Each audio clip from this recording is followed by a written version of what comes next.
Virginia, Aquí estamos de nuevo. yo aplaudo, pero es que es la verdad, o sea, como si hubiera acabado de finalizar la obra, pero es que está empezando. Ay, Virginia, no sabes qué haces, no, más bien sí sabes, cómo me alegro yo de tenerte de nuevo aquí con nosotros. De verdad que es un súper honor que hayas permitido otra vez un espacio más conectándonos con Alex López, con toda esa cantidad de gente maravillosa. ¿Cómo no? Muchas gracias. Es un placer, Alejandro. Es un enorme placer poder compartir. ¿Dónde te encuentras? Pues en mi casa, estoy en mi casa en Madrid y bueno, pues trabajando antes de cogerme unas vacaciones. Ok. Que las necesito. Eso te iba a decir, unas merecidas vacaciones, me imagino. Sí, que con esto del encierro acostumbrada a moverme tanto es como, ¿qué me hago? Necesito, bueno, yo como tanta gente, necesitamos cambiar de aire, yo necesito ver el mar. Claro, no. Total, tú estás en Madrid, no vives ahí, ¿no? Sí, es más fácil. No, bueno, nací en Barcelona, durante mucho tiempo mi casa era mi maleta y tenía una lavadora bien ubicada la lavadora. Okay. Pero llevo ya unos años en Madrid y la verdad es que estoy feliz aquí. Ah, qué maravilla. Oye, Virginia, pues hice una breve introducción, supongo que la viste antes de ti. Obviamente fue breve, porque hablar de ti pues, se nos iría otro programa. Pero como bien sabes, lo de siempre, una hora se nos va en un segundo. Quiero en esta ocasión pues aprovecharte muchísimo antes de que entres en esas maravillosas y necesarias vacaciones. Así que, si te parece, pues podemos entrar en contexto. Sí. Y poner al tanto a la gente que se está empezando a conectar, que nuestro tema de hoy, Virginia además es maravillosa con lo que voy a decir, porque uno le pone un tema pero ella saliendo las ramas por todos lados y se van abriendo, y eso me encanta, porque podemos terminar hablando de quién sabe qué, pero digamos que el título que le estamos poniendo a esto es el apego, ¿no? Y como hoy, en estos momentos tan particulares, pues hace parte de nosotros el apego y la necesidad sobre todo de desapegarnos de tanta cosa con todo esto de estas crisis que han venido de tipo emocional, económico y por supuesto de salud. Así que, pues Virginia, tú te lo dejo a ti, te paso el balón, ¿por dónde quieres? Bueno, cuando sabes que me abro, que me dices, me propones un tema y me invitas y te digo que sí, después de decirte que sí, dije, ups, el apego es un tema muy delicado. ¿Por qué es muy delicado? Porque el apego toca directamente a nuestro ego maleducado. Entonces, cuando hablamos de cosas que tocan directamente a nuestro ego puede reaccionar o reacciona de dos maneras. Una es con yo ya lo sé, pero es imposible, no me entiendes, no conoces mi historia, yo soy diferente, con sus peros, que son excusas siempre. Y la otra es que colapsamos, nuestro ego hace que colapse nuestro entendimiento, entonces es como, sé que alguien está hablando, pero no entiendo lo que está diciendo, como si nos hablara en un idioma diferente. ¿Qué pasa? Que el apego es una de las grandes herramientas de nuestro ego maleducado para mantenernos totalmente desconectados de nuestra esencia. El apego básicamente hace que nos identifiquemos con, da igual, con palabras, con situaciones, con relaciones, con cosas, con estatus, con cada uno con lo que se identifique. Y desde ahí nuestro ego nos hace creer que con esa identificación tenemos un sentido. Pero cada identificación nos roba la opción de ser, nos aleja de nuestra esencia, de nuestra identidad. O sea, cada identificación nos aleja de nuestra identidad. Y cuando yo no soy, entonces mi vida no tiene sentido. Y claro, desde que nacemos nos identifican, nos dicen desde tú eres mi hijo, tú eres mi hija, y ya no eres de nadie más, hasta el tú eres el gracioso, o tú eres buena o mala, o Y cada palabra y cada mandato familiar de tú tienes que ser pobre como nosotros o rico como nosotros, nos va desde muy temprana edad haciendo que amurallemos nuestro corazón y que vivamos totalmente vacíos de nosotros mismos. Claro, dentro de ese vacío, si yo me identifico con mi casa o con ser hija o mujer de o madre o lo que sea, en el momento que la vida me empuja contra la realidad para que yo pueda descubrir que no soy solo eso, que soy mucho más que eso, lo natural es que yo entre en pánico y que viva un terror y un desgarro emocional devastador. Pero es la resistencia de mi ego para no perder las riendas de mi juego. Y claro, si me he desconectado, a mí se me olvida que quien tiene que liderar el juego es mi corazón, es mi alma, es mi esencia, cada uno que lo llame como quiera. Pero es algo mucho más grande que lo que cabe en una palabra o lo que cabe en una posesión. Así de entrada, Alejandro. Ahí dentro vayan masticando. Digo, oyéndote esta primera antesala, yo digo, pienso que el apego de alguna manera nace de una necesidad, supongo yo, de una necesidad que de pronto va ligada a tal vez una emoción, a un sentimiento, no sé. La pregunta es, ¿de dónde nace la raíz de todo esto? Es que es una ausencia, es una carencia, es un no conocimiento de algo que nos obliga a irnos por ese camino a buscar por allá afuera cosas más que, digamos, adentro. ¿Cómo es esto? Dices bien, nace de una necesidad. La necesidad es una necesidad tan básica que es que necesitamos que nos amen. En un principio, cuando somos bebés, hasta los 3 años, realmente necesitamos que nuestros padres o nuestras figuras paternas nos cuiden. Si no nos cuidan, si no nos quieren, si no nos dan de comer, si no nos limpian, nuestra supervivencia corre un grave peligro. Y esa es la necesidad desde la que parte. Claro, hay que tener en cuenta que todos, como almas, elegimos venir a este plano, pero no de vacaciones. Venimos para sanar unas heridas, para trascender unos dolores que no tienen nada que ver con el sufrimiento.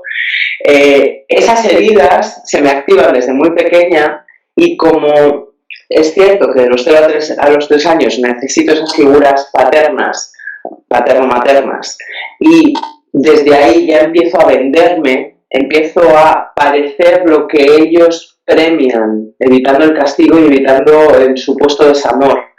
Entro en el juego de la cesión de poder. Y finalmente cedo el poder en quien creo desde mi ego que es más que yo, que me puede cubrir las carencias que mi ego me dice que tengo, o cedo el poder en esas identificaciones. Si tengo un cochazo y siento que cuando voy en ese cochazo me miran de una determinada manera, cedo el poder en ese cochazo y puedo venderme y puedo vender mi tiempo, mi energía y mi vida en trabajar para mantener ese cochazo. Y es una cesión de poder porque necesito que me amen. Entonces, da igual si el personaje es la graciosa o es la víctima, porque en cualquier caso lo que estoy buscando es un tipo de atención y un tipo de sostenimiento o de arropo que yo no me estoy dando a mí. Y mi experiencia es que cuanto más creces en conciencia, porque el apego no deja de ser una manifestación de la ignorancia, y la ignorancia siempre nos lleva al sufrimiento. Y cuando tú vas creciendo en consciencia, tus necesidades menguan de una forma impresionante. Ya no, más allá de las necesidades fisiológicas, dejamos de tener necesidades. Y es ahí cuando podemos empezar a darnos los permisos que nos fueron robados o nos fueron negados y podemos empezar a ser, en lugar de hacer y parecer. Bueno, es que ya ahora sí nos estamos metiendo de lleno en esto, porque es que me parece maravilloso, porque, a ver, yo sí siento en este momento, más que tal vez nunca, por esto de la tecnología, esta necesidad imperiosa de buena parte de los seres humanos de querer estar buscando cómo demostrar algo, ¿no? Es como Sí. que quisieran darle a entender a la gente, yo soy esto, ahí te va.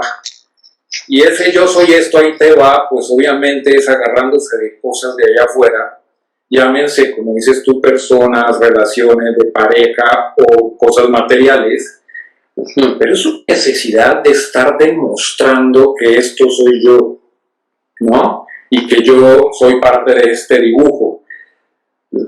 ¿Por qué esa necesidad del ser humano de estar queriendo demostrar todo el tiempo algo? Eso es algo social, eso se empezó, eso es de toda la vida, o ahorita con la tecnología todo esto se ha incrementado. Digo, si viviéramos solos en la existencia, el apego a estas cosas aparecería o no, o esto es algo meramente social. ¿Cómo ves tú eso? Bueno, hay una parte que estoy totalmente de acuerdo. Ahora mismo con las tecnologías que manejamos, tristemente se ha elevado al no sé a qué potencia la necesidad de enseñar que me he hecho un huevo frito o que me han puesto la batita para operarme. Y es como, ¿dónde queda el cuidado a tu intimidad? Que para mí es sagrado. O sea, una cosa es lo que yo soy y otra cosa es que yo tenga que compartir lo que yo soy con todo el mundo, como si así no fuera a estar sola. Y creo que ahí está el tema, ¿vale? Es una... Bueno, hay el ego ahí mal educado, moviéndose en las comparaciones, en la necesidad muchas veces enfermiza de dar envidia o de disfrazarme. Es un poco cuando las mujeres nos levantamos con mala cara y nos ponemos el corrector de ojeras y decimos, bueno, así disimulamos, pero hecho a lo grande. Entonces, yo siempre pongo el ejemplo en mis cursos de que yo soy mujer porque genéticamente soy mujer, biológicamente soy mujer. Y precisamente porque tengo claro que soy mujer, no tengo que demostrar que soy mujer. También quedaría un poco raro que fuera demostrándolo, sobre todo en redes. Pero lo que soy, yo no lo tengo que demostrar. Quien tiene capacidad para verlo, lo ve, y quien no tiene capacidad para verlo, por mucho, voy a ser muy burda, pero por mucho que me quitara las bragas, no lo vería. Entonces, ¿hasta qué punto estoy yo dispuesta a venderme para demostrarle a otro? Y esto nos lleva otra vez al ego, porque el ego mal educado siempre quiere tener razón. Entonces, cuando yo necesito demostrarte, es porque necesito tener razón por encima de ti. ¿Qué pasa? Que cada vez que gasto mi energía en tener razón, lo que pierdo es la oportunidad de ser feliz. Y fíjate que siempre nos entrampamos en lo intrascendental. Siempre. Entonces, mientras yo estoy enganchada en lo intrascendental diciéndote que tú estás equivocado y que yo no lo estoy, la vida pasa. Y yo me pierdo todo lo que la vida me está dando, incluso lo que tú me estás ofreciendo. Porque no quiero ver que existe otra posibilidad de realidad, porque entonces mis identificaciones y mis apegos corren peligro. Y de eso va. Entonces, mientras yo pueda mostrarle con unos filtros maravillosos de Zoom o de Instagram al mundo que soy una mujer muy mona, yo no voy a tener que enfrentarme a lo que yo siento dentro de mí, a lo que el tiempo y la vida me está enseñando, que la vida siempre nos da oportunidades para crecer, y crecer quiere decir hacerse responsable. Entonces, mientras yo soy una niña no tengo que hacerme responsable, pero cuando el tiempo va pasando, yo tengo que hacerme cargo de mi vida.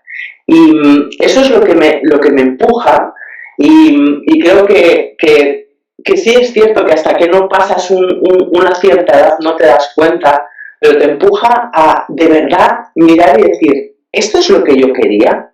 ¿Esta es la vida que yo quiero? Porque me quedan X años, que nunca sabemos cuántos nos quedan, pero ¿esto es lo que yo quiero? ¿Toda la energía que yo he puesto es para manifestar esto? Entonces, mientras yo estoy entretenida en vender lo mono que es mi salón o mi vestidor, no tengo que mirar mi vida. Y no deja de ser un apego. por desgracia, cuando las personas están muy enganchadas ahí y tienen un gran potencial interior, la vida les roba o les arrebata esa fuente de apego para que puedan descubrirse. Es triste. ¿Qué es más triste, Alejandro? ¿Que la vida me robe lo que creo que tengo para que descubra quién soy? ¿O que desperdicie una vida porque no tengo el valor de ser? Entonces, la perspectiva de la ignorancia, pues la respuesta ya la sabemos, pero hay otra perspectiva. Y ahí es cuando tenemos que darnos la oportunidad.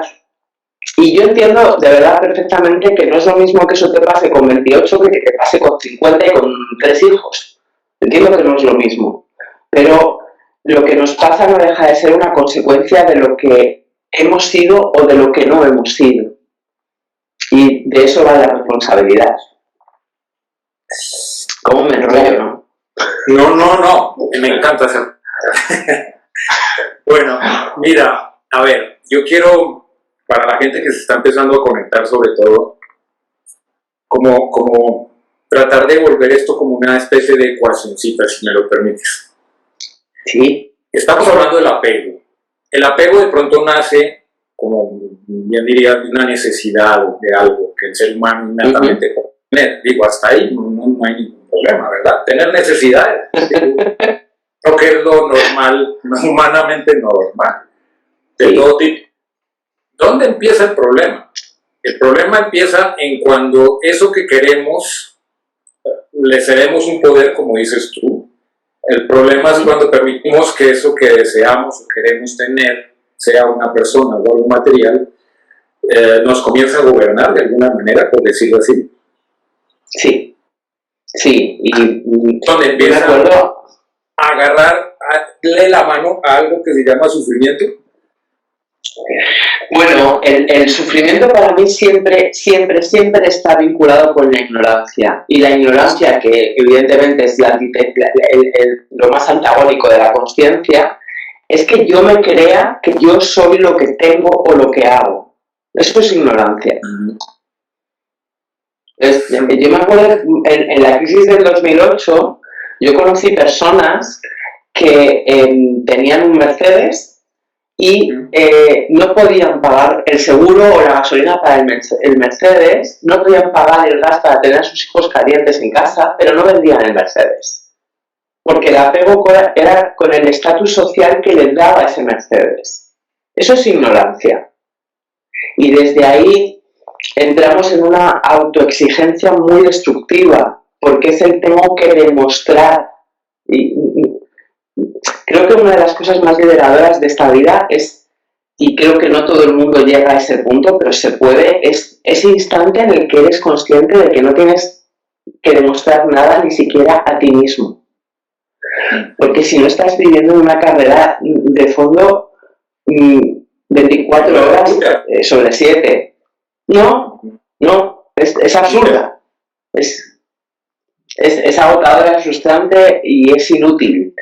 Entonces, pues claro, todos queremos estar mejor, pero el estar mejor o el vivir mejor no depende de lo que tenemos, lo que hacemos, depende desde dónde hacemos y si yo estoy llena de mí. O sea, para mí, mi vida, yo necesito sentir amor.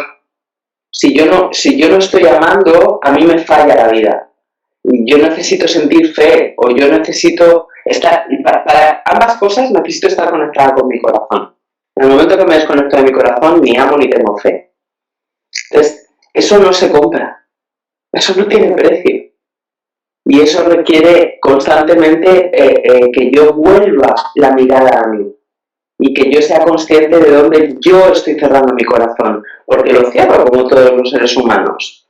Y si lo cierro, me detengo a ver si ha sido por miedo, porque estoy viviendo una herida que no he sabido sanar y no quiero más, aunque sepa que si no la vivo no la puedo sanar.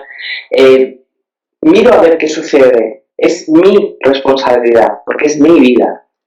Y da igual si tienes padres, hijos, maridos, mujeres, da igual. No depende de lo exterior, no depende del horario de trabajo que tengas, depende cuán presente, cuánta presencia. Que la presencia es que tu alma esté habitando tu cuerpo.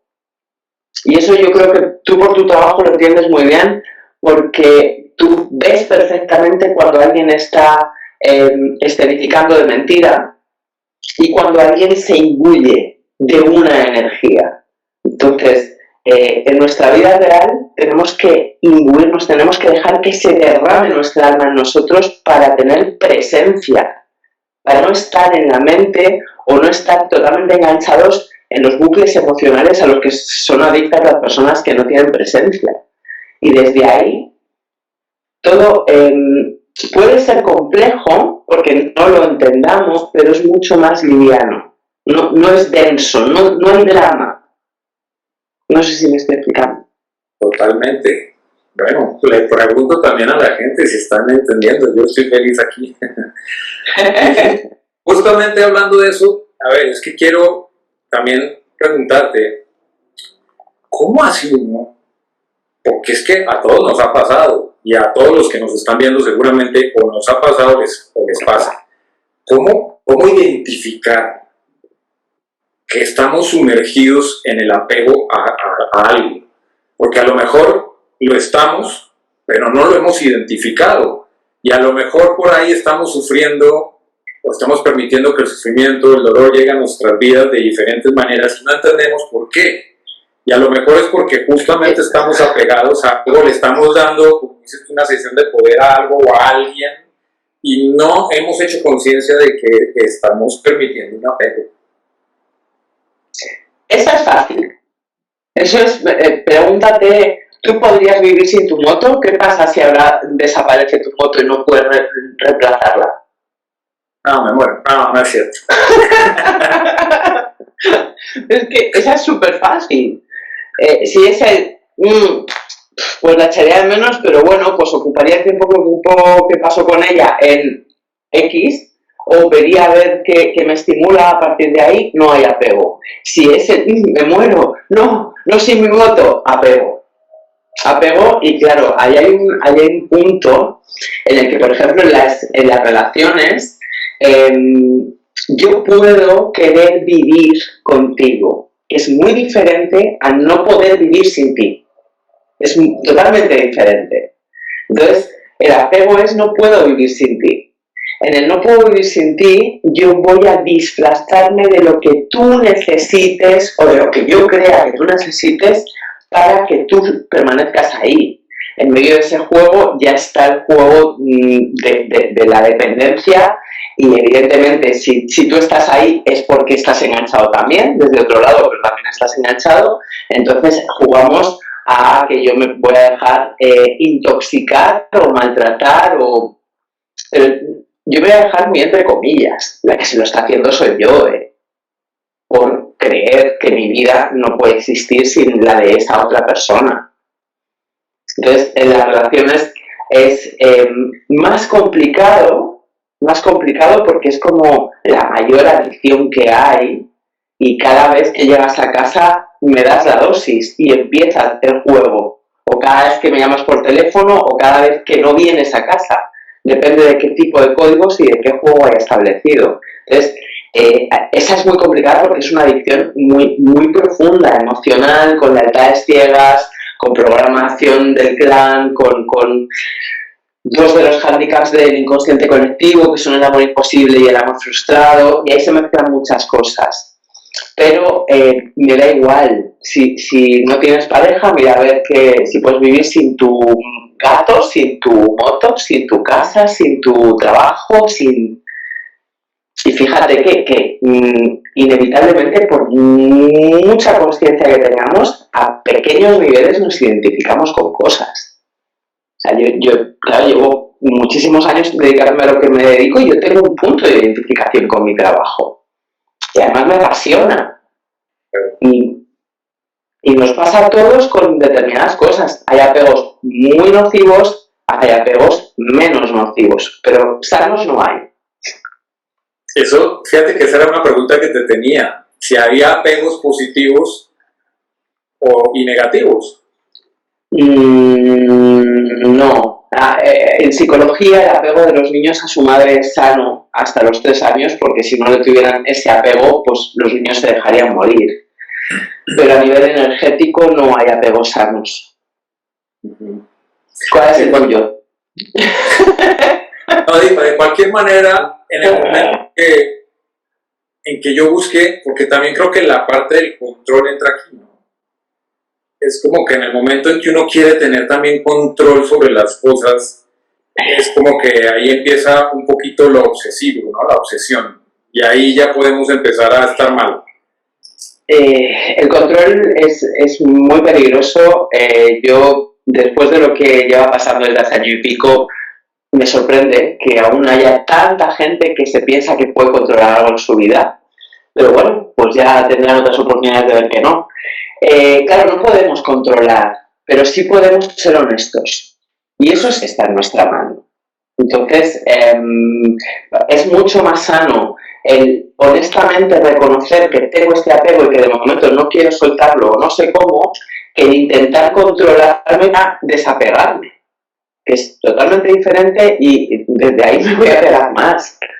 Y al final, Alejandro, esto es como si me voy de vacaciones a un sitio preciosísimo y paradisíaco y me apego a lo que estoy sintiendo ahí y ya no quiero volver a mi vida. Es absurdo.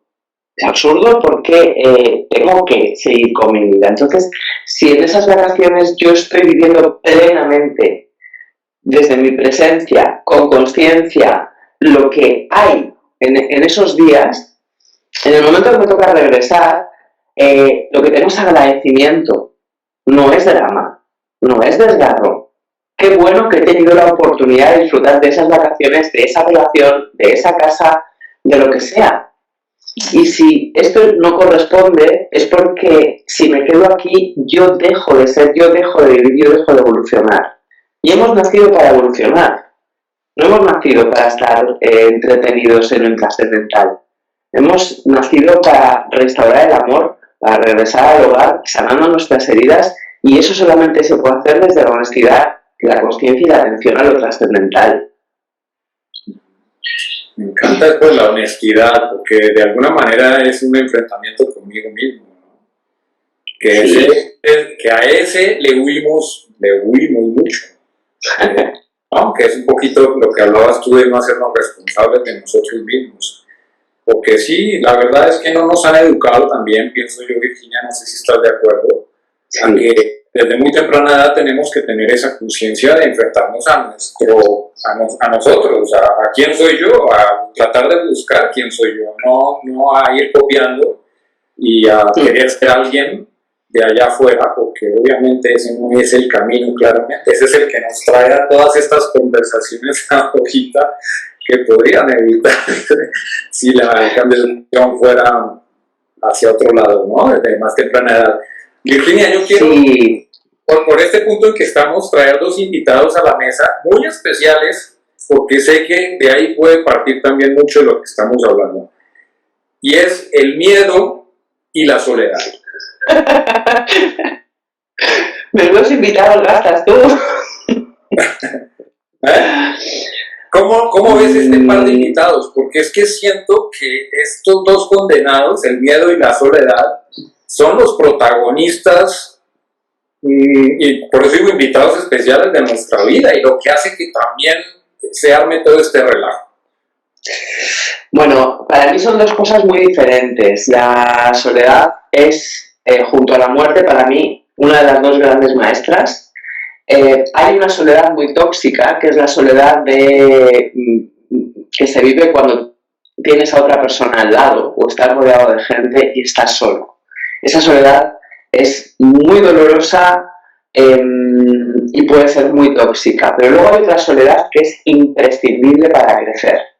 En un principio es también muy dolorosa, es muy choqueante, pero es la que te permite descubrirte.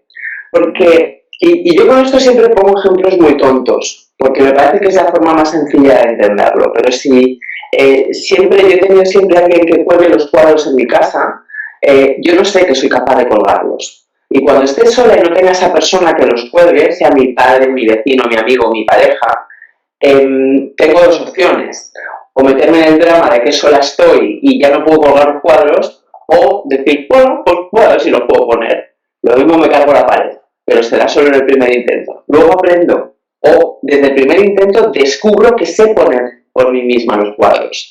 Entonces, cuando no nos permitimos vivir la soledad, siempre somos en función a la combinación química con los otros elementos adyacentes, con las otras personas.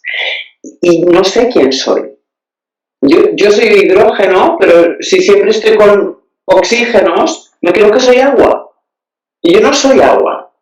Tengo que separarme para descubrir quién soy y para descubrir todo el potencial que hay en mí que al combinarme con otros no he manifestado. Entonces la soledad es sana. Hacerse adicto a la soledad tampoco es sano, como todo, porque luego necesito también el juego de los espejos para descubrir dónde yo me he entrampado. Y el miedo es algo muy diferente. Para mí el miedo no existe. El miedo es una creación de nuestro cuerpo mental y de nuestro ego. Y el miedo es tan sencillo como que estás navegando en lo que yo llamo el eje horizontal, del pasado al futuro. Cojo vivencias o carencias pasadas y las proyecto mentalmente al futuro. Y creo que va a volver a pasarme, o que nunca voy a conseguirlo, o cada uno su drama. O me conecto con el inconsciente colectivo, que vibra, por desgracia, en un 99% en miedo, y me contagio, que ese contagio sí que es peligroso, y me contagio todo lo que vibra de imposibilidad, de miseria, de drama, de sufrimiento, lo proyecto en ese eje horizontal a mi futuro. Finalmente, claro, se manifiesta. Si es lo que yo estoy proyectando, pues es lo que la vida me devuelve como un espejo. La forma de lidiar con ese miedo, primero darte cuenta de que es mentira. Y de verdad es tan sencillo como ven al instante presente. ¿Qué tienes que temer en este instante? ¿Cómo está tu cuerpo? ¿Cómo está tu entorno en este instante? Y en este instante no hay peligro. Y como no hay peligro, no hay nada que temer.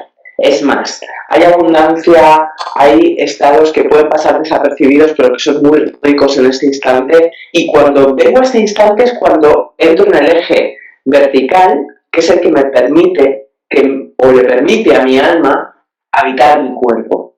Mientras yo estoy en el eje horizontal, no permito que mi alma habite mi cuerpo. Y como no estoy habitada de mí, no dispongo de mis dones, de mis herramientas, me siento desubicada, desconectada, vacía, y es normal, sintiéndome así, que entre en el miedo mental. Entonces el miedo, sé que suena muy crudo, creo que es la gran excusa para no ser, la gran excusa para mantenerse atrapado en el más de lo mismo, en la repetición y en la búsqueda de culpables. Y por ahí no te suena un invitado que no es el que está sonando por allá. No sé quién es, no es un invitado. Yo sí traigo un invitado que sea Dios, el amor, la felicidad, cosas de esas. Sí, bueno. Pero Virginia, hablando de todo esto, gracias además por esa respuesta, la incertidumbre no es también parte un poco de esta confusión. Convivir con esa sensación de no, como te decía, de no control, de no saber qué va a pasar, de no saber qué va a suceder con mi vida, con mi existencia, para dónde voy, si voy a seguir tan mal como estoy o si voy a seguir tan bien como estoy. Y entonces me voy agarrando de lo que puedo para intentar refugiarme en ese dibujo o el dibujo que construimos a base de cosas de afuera para sentirme yo completamente blindado y seguro. ¿No es también la incertidumbre algo así, parte de todo esto? Mira, en mi curso más antiguo, que es el que doy desde el 98, que es el Corazón del Dragón, que es un curso totalmente canalizado, claro, yo me doy cuenta desde hace unos años que todo ese curso era una preparación para lo que estamos viviendo. Y decían los que eran mis guías, decían que el gran problema del ser humano es que vamos buscando consuelo y que no actuamos si no tenemos garantías. Y que nadie, ni divino ni humano, nos va a dar consuelo porque no lo necesitamos, lo que necesitamos es reconocer quiénes somos. Y que nunca hay garantías, ni para los de aquí ni para los de allí. Entonces, la incertidumbre existe, porque no hay nada seguro, menos la muerte. No hay nada que podamos asegurar esto va a ser así, o esto va a ser así un tiempo, o no podemos. Entonces, imagínate, me da igual, llévatelo a un trabajo, llévatelo a una relación, aunque sea amistad, sea pareja, sea lo que sea, que tú no pusieras ninguna energía porque no tienes una garantía de que va a salir bien. ¿Habrías vivido algo en tu vida? Imagínate, no, nada. ¿Y tenías garantía en algún momento? No, hacías una apuesta. Esa es la confianza. Yo hago una apuesta y esto es como en los casinos. Yo hago una apuesta y puede que gane y puede que no. Pero yo elijo hacer la apuesta. Entonces, cuando estamos buscando esa garantía o estamos buscando salir de esta incertidumbre, no estamos teniendo fe. Pero sobre todo no estamos teniendo fe en nosotros mismos. Y evidentemente ahí hay una falta de fe profunda en Dios o en la vida o en todo lo que amorosa y abundantemente no para de darnos oportunidades. Que no son las que mi ego quiere, mejor para mi alma. Que no son cuando yo esperaba, pues a lo mejor me tengo que trabajar la paciencia o la atención o otras cosas. Pero en ningún caso el tener garantías, las garantías al final son una forma de control, Alejandro. Sí, de acuerdo. Sí, de acuerdo. Es para empezar a entender conceptos. Por ahí yo te oía que la infelicidad es el mayor apego. Por desgracia. Este tema es delicado, ¿vale? Este tema es delicado. Yo esto lo descubrí trabajando, porque, claro, a mí me llegaba, toda la gente que me llegaba queriendo ser feliz. Y yo observaba y decía, vamos a ver, la felicidad, en realidad la felicidad es muy sencilla. La felicidad es, pues qué a gustito estoy ahora, qué tranquila, qué hay en mí ahora, paz, estoy feliz, ya está. No estoy pensando en lo que tengo en el banco o cuando me llegan los pagos o si mañana voy a tener alumnos o no, nada más.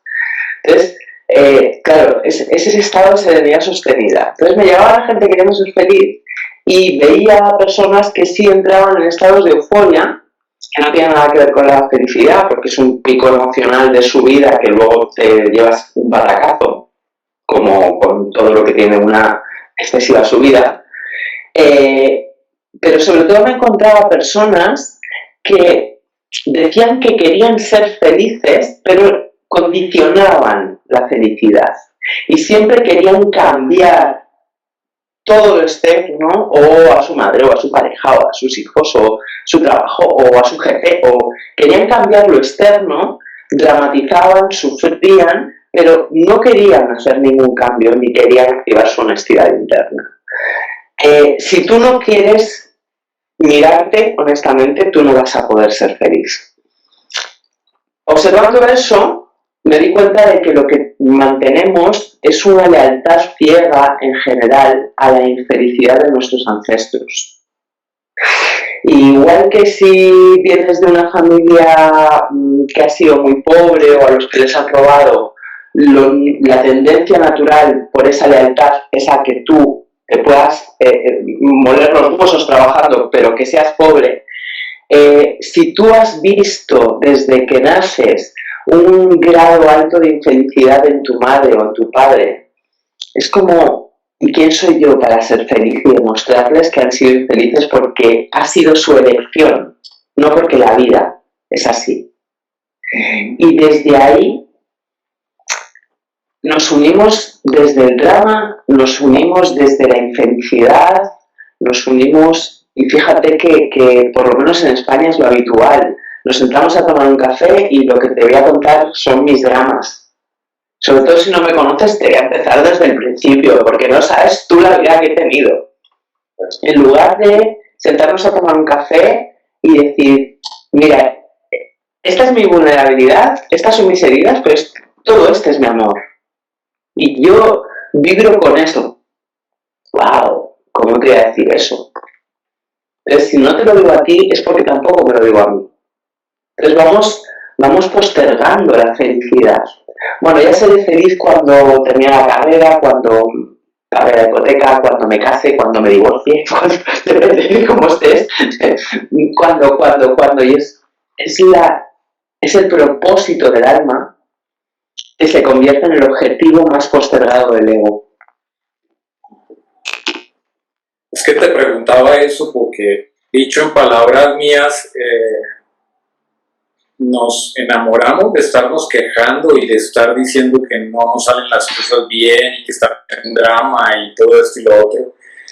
Y aparte de eso ocurre algo que quiero saber si estás de acuerdo, y es que al final como que la felicidad no la concebimos desde lo sencillo y lo elemental como lo que acabas tú de decir, sino que tiene que ser algo supremamente elaborado, ¿no? Y entonces nunca somos felices por nada. Porque cuando pensamos conseguir algo que nos va a hacer feliz, queremos después al segundo de tiempo otra cosa porque esta ya no nos suple y luego esta otra y es un interminable, ¿no?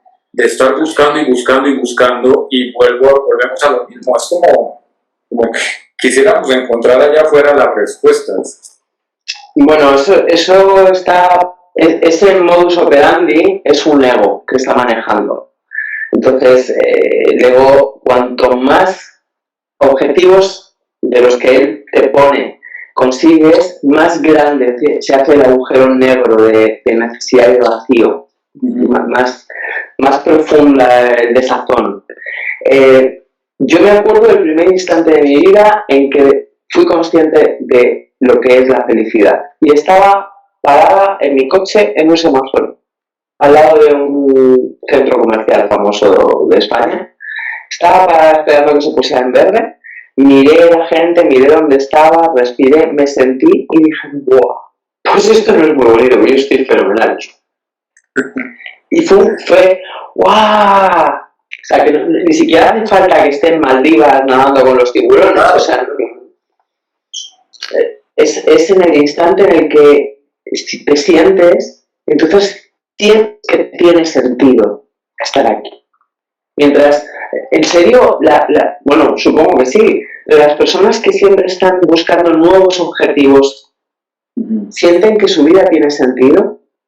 Yo no lo creo.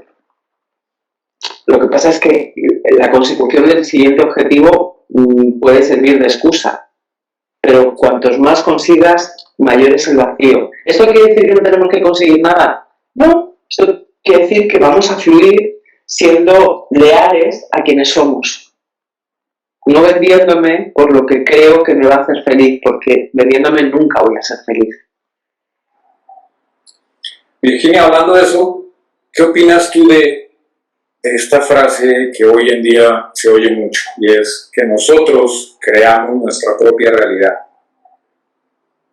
Estoy totalmente de acuerdo. Hay una parte de la realidad que no percibimos o que percibimos dependiendo de nuestra frecuencia vibratoria. ¿Qué quiere decir? Si yo estoy en el drama, en la lucha, en el sufrimiento, solamente voy a ver lo que refleje eso con lo que yo vibro. Si yo estoy en un nivel superior, pues voy a ver familias felices, personas que se aman, abundancia, y voy a ver en resonancia con mi vibración. Además está la vida, el universo, la magia celestial que constantemente me está dando oportunidades, regalos y empujoncitos para que crezca. Y en medio de eso estoy yo. Estoy yo con mi responsabilidad consciente o inconsciente de descubrir quién soy para ser y de dar un pasito más de retorno al hogar. Y mientras yo guardo una gran sombra mi inconsciente o mi alma se entretienen en proyectarla, como en el mito de la caverna de Platón. Se entretienen en proyectarla para mostrarme que lo que yo llamo realidad solamente es una apariencia, es un decorado. Es el decorado que la vida me ha puesto para que yo me viva como la protagonista de mi peli y preferiblemente tenga la humildad de darme cuenta del pedazo de montaje que han tenido que hacer para que yo descubra quién soy. ¿Vale? Si yo estoy enganchada en una emoción, si yo soy adicta a una emoción de rabia, por ejemplo, ¿qué van a contratar? ¿Actores con cara de buenos? A ti no te van a contratar, me van a contratar a malotes. Me van a contratar a personas con caras agresivas para que yo pueda justificar mi miedo. Entonces, eso es el yo creo mis circunstancias. Y no sirve de nada que yo me despierte diciendo hoy voy a encontrar un trabajo maravilloso si yo estoy enganchada con esa energía de rabia. Porque en el momento que vaya a la entrevista de trabajo, toda la gente que me cruce para mí son enemigos. Imagínate con qué energía llego yo a la entrevista de trabajo. Y el universo, que es un cachondo, me dice, así sea. Y hace reales mis enemigos internos, los pone fuera.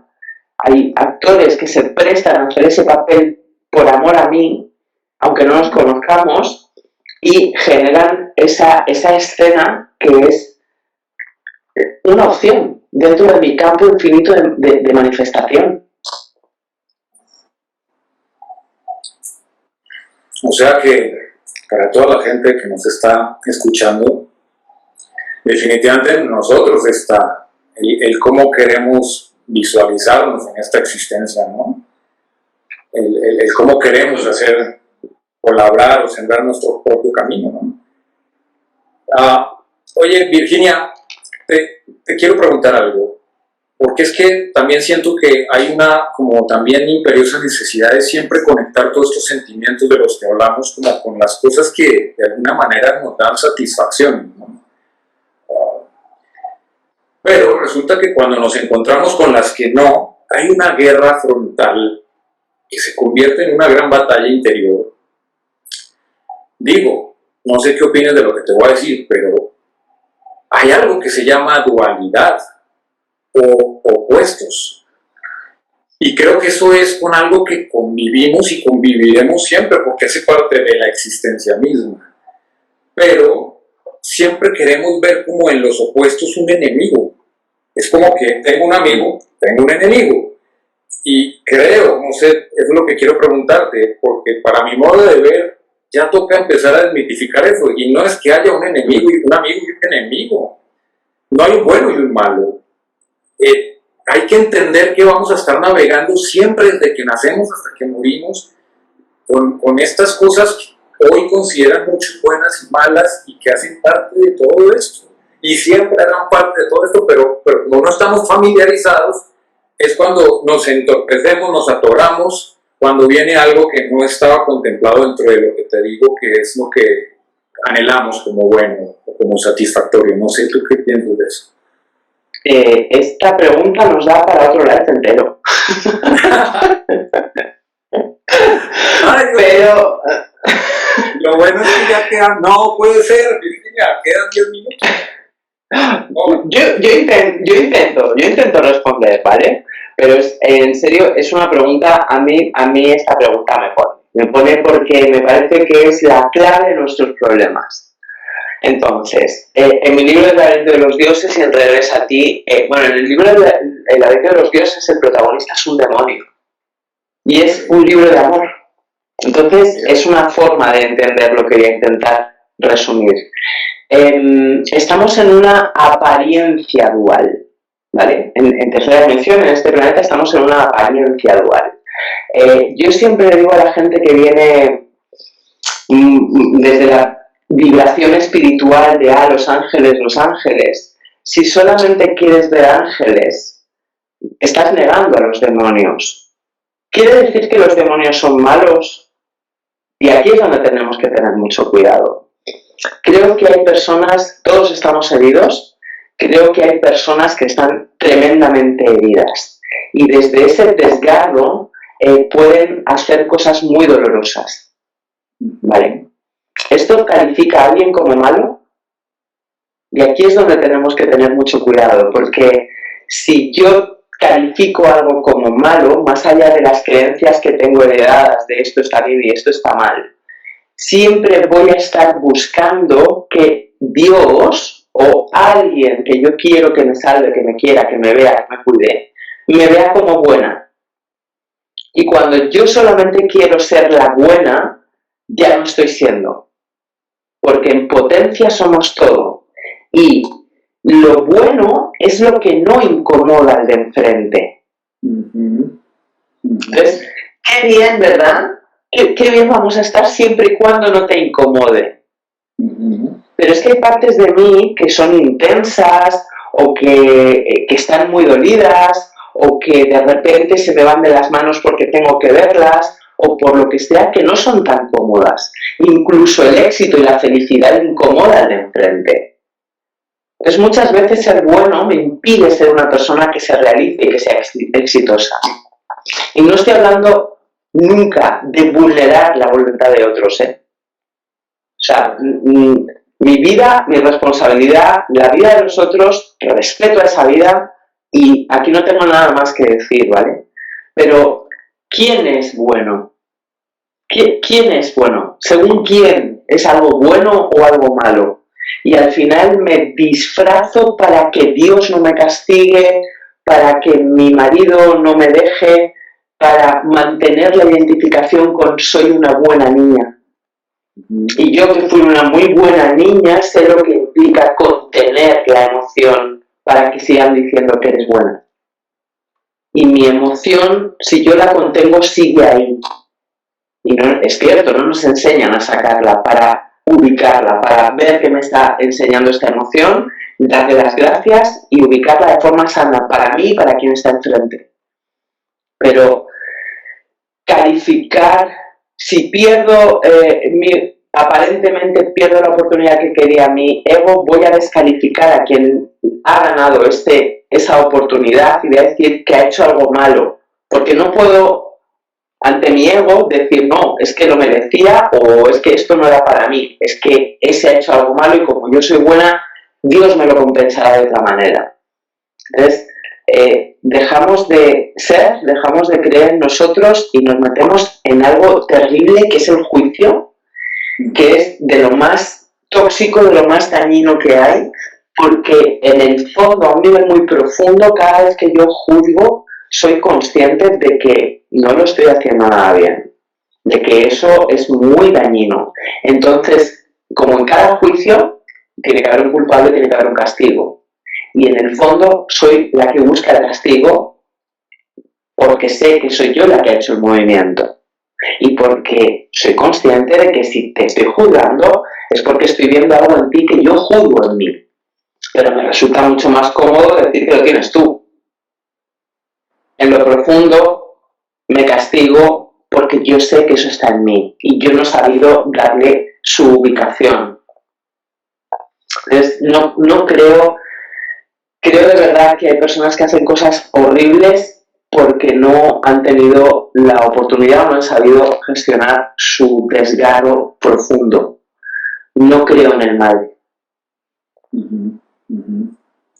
No, yo estoy completamente de acuerdo contigo también. Por eso te hice la pregunta. Y aparte de eso también, Virginia, porque ya entrando en la recta de cierre, es como que a veces siento que muchas personas como que no se sienten plenas y felices con lo que tienen, porque están queriendo verse montados en lo que otras personas tienen. Y esto obviamente los lleva inevitablemente a un sufrimiento, a una infelicidad.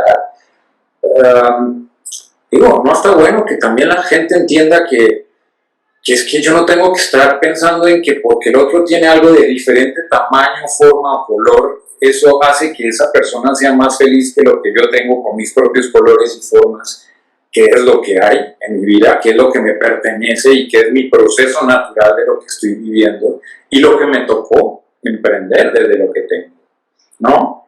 No, no. Sí, ahí volvemos al ejemplo del coche. Si yo siempre he querido tener un Porsche, yo me he hecho una idea mental de cómo sería mi vida cuando ya tuviera el Porsche. Entonces, evidentemente, el Porsche va acompañado de un chalet determinado, de una pareja determinada, de un salario determinado, de un todo determinado. Lo que yo quiero es sentirme como yo fantaseo que me sentiría teniendo todo eso. Cuando yo veo a una persona con un Porsche, doy por hecho que tiene ese chalet, esa pareja, ese salario, todo lo que está en mi fantasía. No sé el precio que ha tenido que pagar esa persona para tener ese Porsche y no sé si a lo mejor está enfermo, si está solo, si es una herencia o si lo está llevando a vender. No tengo ni idea de la realidad, pero me quedo identificado con lo que mi ego desea. Y desde ahí, si estoy muy malito, pues voy a desear que el otro pierda el Porsche, aunque yo no lo vaya a tener nunca. Cuando muchas veces no nos damos cuenta, y yo o sea, me encantaría, entiéndeme, de forma figurada, que nuestras heridas fueran visibles, porque seríamos mucho más respetuosos, mucho más empáticos y mucho más compasivos con los de enfrente. Entonces, si ves una herida abierta, no vas a meter un cuchillo. Si viéramos la herida de los demás, dejaríamos de poner la atención en lo intrascendental que es la marca del coche. Si viéramos las heridas o las fracturas que ha vivido esa persona para poder llegar a tener ese coche, lo mismo dejábamos de desear ese coche, porque lo que necesitamos es movernos, no necesitamos ese coche. Y empiezo a dar gracias porque tengo piernas que me pueden llevar o porque tengo un patinete, da igual. Es la trampa del ego otra vez. Es quiero, sin pagar el precio, lo que creo que tú tienes, sin calibrar cuál es la realidad. Y evidentemente desperdiciando lo que ya forma parte de mi vida. Y si no agradezco lo que hay y solamente estoy en la queja y en el deseo de más, soy yo quien se está sentenciando a la infelicidad y punto. Claro. Y ahí nace la famosa frase de si no eres feliz con poco, pues tampoco lo vas a hacer con mucho, ¿no? Totalmente. Y si no eres feliz tú estando contigo mismo, no vas a ser feliz, aunque te cambie el trabajo, te cambie la pareja o te cambie la vida entera. Bueno, esto se va al tiempo en 2 segundos. Eso quiere decir que estamos entretenidísimos con la conversación con mi querida Virginia. Virginia, te voy a hacer una última pregunta, pero antes de esa pregunta, se nos quedó un tema. Se nos quedó un tema por fuera que era la inversión de vida y me encantaba que habláramos de eso. Que conste, no lo digo yo, es que lo dice el tiempo, lo dice el universo. Creo que nos va a hablar de eso. No, estaré atenta a lo que dice el tiempo. Ay, Virginia, de verdad que es que el tiempo se pasa volando porque de verdad hay tantas cosas para hablar contigo y mil gracias de verdad por tu tiempo. Mil gracias por esta invitación. Preguntarte una última cosa hablando del apego. O sea, empezamos con el apego, cerremos con el apego. ¿Cómo poder desmembrarse de ese apego que nos puede estar abrazando una y otra vez en la vida? Considero que lo más, o por lo menos lo que a mí me funciona mejor, es vivir plenamente. Lo que quieres, si tú quieres tu casa, vívela plenamente. No des por hecho que va a estar ahí siempre. Sea tu casa, sea tu relación, sea tu trabajo, sea lo que sea. Porque no sabes hasta cuándo va a estar ahí. Y es un privilegio poder disfrutarlo. Entonces sé consciente de la intemporalidad y disfruta plenamente mientras eso esté ahí. Perfecto. Virginia, mil y mil gracias por tu tiempo, por tu cariño de siempre, por esta bonita energía, por, como digo yo, ser ese faro de luz que nos ilumina a tantas y tantas y tantas personas en el mundo, en el planeta. Gracias por tu misión y gracias por ser esa personita que nos agarra de la mano y nos va despertando y nos va llevando por el buen camino de la luz y el entendimiento. Mil gracias, de verdad, Virginia. Muchas gracias a ti. Que sepas que me sacas los colores cada vez que quedamos. Oye, y espero, lo siento, pero lo voy a decir en vivo, espero pronto nos visites en México presencialmente. De verdad que sería Bueno. súper honor. Vamos a ver qué planes tiene el universo. Exacto. Pero Y simplemente yo no estorbaré. Dejaré que el universo haga sus planes. Voy a hablar contigo, universo, pronto. No, a Virginia. Ay, Virginia, mil gracias. Se nos fue el tiempo volando. Nutritiva. A ti. Nunca esta conversación. Gracias, de verdad. Mil gracias. Te deseo unas maravillosas, placenteras, mágicas vacaciones que te las mereces. Gracias, Alejandro. Un placer compartir. Besitos. Besos y gracias. Hasta luego.